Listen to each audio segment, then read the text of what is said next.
Hello' friends, মই আছোঁ এতিয়া শিলচৰত কাছাৰ ডিষ্ট্ৰিক্টত দলু নামৰ এডোখৰ ঠাইত। এখন সৰু ঠাই বাৰু, ডাঙৰ ঠাইও নহয় ইমান, কিন্তু ঠাইডোখৰ ভালেই লাগিছে। এইডোখৰ শিলচৰৰ এক অন্যতম ঠাই, মানুহৰ সমাগম হয়, বজাৰ সমাৰ হয়।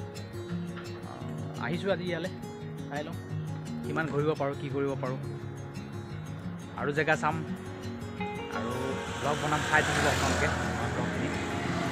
শিলচৰ এইটো ৰাস্তা হৈছে শিলচৰ আৰু গুৱাহাটী সংযোগী ৰাস্তা। এইফালে আছে শিলচৰ, এইফালে গ'লে পাওঁ আমি শিলচৰ, আৰু এইফালে হৈছে আমাৰ গুৱাহাটী ওলাব পাৰি, নগাঁও হোজাই হৈ পেলাই। গতিকে আজি আহিলোঁ অলপ এইফালে, কাম আছে কিছু, চাইছোঁ জেগাবিলাক কেনেকুৱা লাগিছে, আপোনালোকে চাওক। প্ৰিয় বন্ধুসকল, আজি আমি আহিছোঁ কাছাৰৰ পালংঘাট উন্নয়ন খণ্ডৰ অন্তৰ্গত হৰিণা নামৰ এখন গাঁৱলৈ। এই গাঁওখনৰ লোকসকল বিশেষকৈ বিভিন্ন ধৰণৰ কৃষি কৰ্ম, যেনে মীন পালন, হাঁহ কুকুৰা পালন আদি কামবোৰৰ সৈতে জড়িত হৈ আছে। গতিকে এই গাঁৱৰ লোকসকলৰ যি জীৱন যাত্ৰা প্ৰণালী আৰু তেওঁলোকে কেনেধৰণেনো এই হাঁহ কুকুৰা পালন কৰি আছে বা মীন পালন কৰি আছে, তাৰে বুজ ল'বৰ কাৰণে আমি আজি এই হৰিণা গাঁৱত উপস্থিত হৈছোঁহি। এই গ্ৰামৰ যিখিনি মানুহ আছে, তেওঁলোকৰ প্ৰধান কৰ্ম হৈছে এই কৃষি কৰ্ম।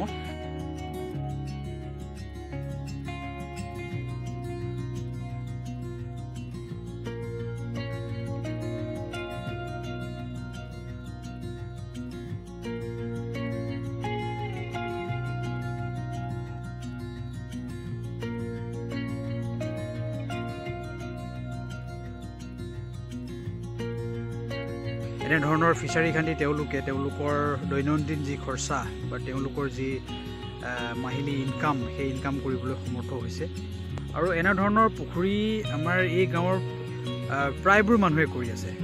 আৰু এই এনেধৰণৰ পুখুৰীত যদি আমি সঁচাই খুব ভালদৰে মীন পালন কৰিব পাৰোঁ, তেনেহ'লে আমাৰ গাঁৱৰ যুৱক যুৱতীসকলৰ খুব এটা ভাল ইনকাম হ'ব, আৰু তেওঁলোকে এটা খুব ভাল আয় কৰিবলৈ সমৰ্থ হ'ব।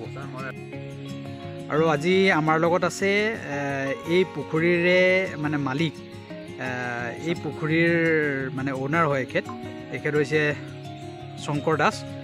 আৰু তেখেতে এই পুখুৰী খন্দুৱাই এই পুখুৰীত খুব ভালদৰে মীন পালন কৰি আছে। আৰু আজি আমি তেওঁৰ পৰা এটা কথা জানিবলৈ চেষ্টা কৰিম যে এই পুখুৰীৰ পৰা তেওঁ কেনেদৰে লাভ কৰিবলৈ সমৰ্থ হৈছে, সেই বিষয়ে আমি তেওঁৰ পৰা আজি গম পাম, জানিম। কওকচোন দাস, আপোনাৰ এই ফিচাৰীৰ ফলত আপুনি কেনেদৰে মই ফিচাৰীটোৰ পুখুৰটোৰ কাৰণে মই বহুত উপকৃত হৈছোঁ, আৰু মোৰ লগতে আৰু গ্ৰামৰ মানুহ আহে, তাতো উপকৃত কৰাইছে কাম কাজৰ লাগি, আৰু মইতো ডাঙৰ উপকৃত হৈছোঁ। খুব ভালদৰে উপকৃত হৈছে। অসম চৰকাৰৰ যিমান মোৰ মন্ত্ৰীগৰাকী আছে, তাক আমি ধন্যবাদ জনাইছোঁ। আৰু ফিচাৰী ডিপাৰ্টমেণ্টৰ যিমান মানুহ আছে, তাৰ সহযোগিতাৰ কাৰণে মই আজি এই ফিচাৰীটো কৰিব পাৰিছোঁ। হয়তো ফিচাৰী ডিপাৰ্টমেণ্টক ময়ো ধন্যবাদ জনাইছোঁ। আচ্ছা, আপোনাৰ এই পুখুৰীৰ পৰা বছৰেকীয়া ইনকাম আপোনাৰ কিমান হয় বাৰু? আপুনি অনুমানিক আপোনাৰ যিটো পাইছে ইনকামটো ভালো হৈছে। ইনকামটো প্ৰডাকশ্যন কিমান হৈছে আপোনাৰ? প্ৰডাকশ্যনো ভাল হৈছে, আৰু ইনকামটো 3 লাখ 4 লাখ পৰা 4 লাখ টকা আপুনি উপাৰ্জন কৰিবলৈ সমৰ্থ হৈছে। হয়। আৰু এই পুখুৰীতে আপুনি কি ধৰণৰ মাছ দিছে, কি ধৰণৰ মাছ চাষ কৰিছে? ৰৌ, বাউচ, চিতল আৰু বোৱালো আছে। কেমেৰা চাই ক'ব। আৰু গাছ কাপটো এইফালে মোৰ কলা গাছটো আছে। কলা গাছটোৰ কাৰণে গাছ কাপটো বহুত ডাঙৰ হয়, 7 কেজি 8 কেজি কিমান ডাঙৰ হৈ যায়। হয়। ঠিকে আছে, তেতিয়াহ'লে আপুনি মাছ চাছ কৰি বা মীন পালন কৰি আপুনি লাভান্বিত হৈছে, নহয় জানো? হয় ছাৰ, লাভ কৰিবৰ কাৰণে সমৰ্থ হৈছে। অনেক ধন্যবাদ জনাইছোঁ অসম চৰকাৰৰ অসম চৰকাৰৰ মন্ত্ৰীগৰা আৰু অসম চৰকাৰ আৰু মোৰ ফিচাৰী ডিপাৰ্টমেণ্টৰ মানুহগৰাকী মই অশেষ ধন্যবাদ জনাইছোঁ। ঠিক আছে, ঠিক আছে। গতিকে আপুনি আমাৰ এই মানে মানুহখিনি আমাৰ বা যিখিনি মানে গাঁৱৰ যুৱক যুৱতী আছে তেওঁলোকক আপুনি কি পৰামৰ্শ আগবঢ়াব? মই পৰামৰ্শ দিছোঁ আৰু বৰ্তমান যিমান চৰকাৰ আৰু ডিপাৰ্টমেণ্টে কাম কৰি আছে গাঁৱৰ লগতে তাক হাত মিলাই কাম কৰিলে আৰু উন্নতমান হ'ব, উন্নত মানদণ্ডৰ হ'ব। হয়। গতিকে আমাৰ যদি গাঁৱৰ যিসকল মানে শিক্ষিত যুৱক যুৱতী আছে তেওঁলোকে যদি এনেধৰণৰ মীন পালন কৰে গতিকে তেওঁলোকৰ ভাল সংস্থাপন হ'ব, হয়নে? আৰু মীন পালন কৰি তেওঁলোকেও এটা ভাল ইনকাম কৰিবলৈ সমৰ্থ হ'ব। হয়, ঠিকে আছে। নমস্কাৰ। ঠিক আছে দাস, আপোনাক আমি আমাৰ ফালৰ পৰা অশেষ অভিনন্দন জ্ঞাপন কৰিলোঁ আৰু আজি আপোনালোকৰ গ্ৰামত আহিছোঁ।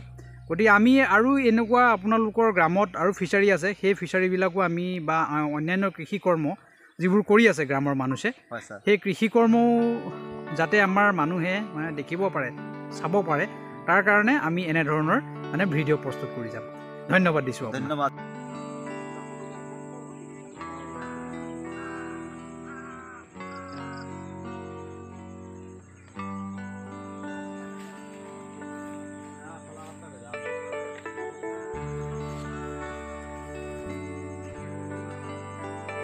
এইটো হৈছে এটা পৰম্পৰাগত মাছ ধৰাৰ পদ্ধতি। এই পদ্ধতিৰে বাৰিষা কালত আমাৰ যিবোৰ মাছ আহে সেই মাছবিলাক এই বানৰ সহায়েৰে মানে ধৰে।